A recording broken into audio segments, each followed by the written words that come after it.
हौसला जिसका चट्टानों से मजबूत,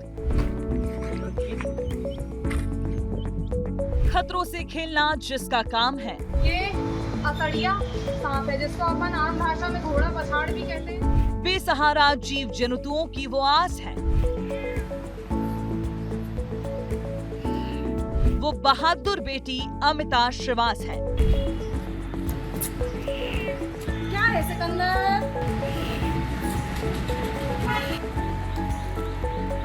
एक युवती है जो जान जोखिम में डालकर जहरीले सांप जीव जंतुओं से रोज सुबह उठती है और रोज उसकी रात होती है और उनका देखभाल एक बच्चे की तरह रखा जाता है। जी हाँ, हम बात कर रहे हैं अमिता की, जो कि लगभग 5 सालों से जहरीले जीव जंतुओं का रेस्क्यू कर उन्हें जंगल में छोड़ती हैं और जो घायल रहते हैं उनका एक बच्चे की तरह इलाज करती हैं। कटनी की रहने वाली अमिता श्रीवास ने जिंदगी को एक नया मकसद दिया है। उन्होंने अपनी जिंदगी जैसे बेजुबानों के नाम ही कर दी हो। अपनी जान की परवाह किए बिना वो जहरीले जीव जंतुओं का रेस्क्यू करने निकल पड़ती हैं। अब तक कई खतरनाक सांपों और जानवरों का रेस्क्यू कर उन्हें जंगल में छोड़ चुकी हैं। जिसको अभी हम सुरक्षित छोड़ने जा रहे हैं, आप देखिएगा।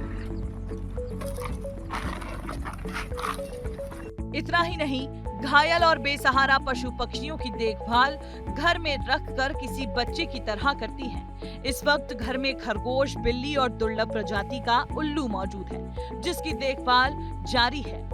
इतनी 5 सालों से आप लगातार ये करते आ रही हैं। बड़े बड़े कौन कौन से आपने अभी तक सांप पकड़े हैं?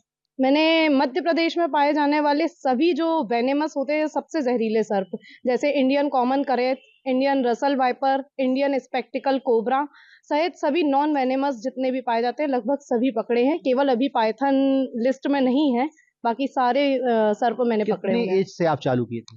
सांप पकड़ना तो मुझे लगभग 8 से 9 महीना हुआ है, लेकिन अन्य पशु पक्षियों का संरक्षण और बचाव मेरे द्वारा 5 साल से किया जा रहा है। अमिता अभी महज 25 साल की है। अपने साथियों के साथ मिलकर जीव जंतुओं की जान बचाने के मिशन में जुटी हैं। वो घर पर सिलाई कढ़ाई करती हैं ताकि खर्च भी निकलता रहे। पहले वो ये काम मुफ्त में करती थी, लेकिन कुछ समय से उन्होंने सांप और जहरीले जंतुओं को पकड़ने के लिए कुछ हल्का फुल्का शुल्क लेना भी शुरू कर दिया है, लेकिन ये भी वो स्वेच्छा से ही लेती हैं।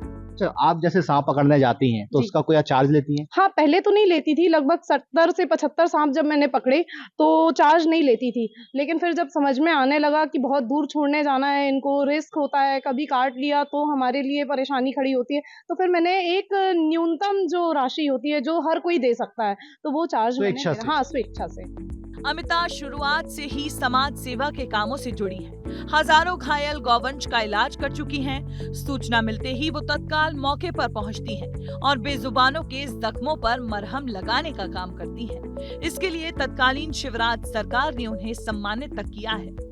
जी, गौ सेवा जीव दया जो हर साल पुरस्कृत किया जाता है मध्य प्रदेश शासन के द्वारा, तो उसमें मेरा प्रथम पुरस्कार था, क्योंकि उस समय मैंने लगभग 27,000 गौवंश का निःशुल्क इलाज कर चुकी थी और बचाव कर चुकी थी।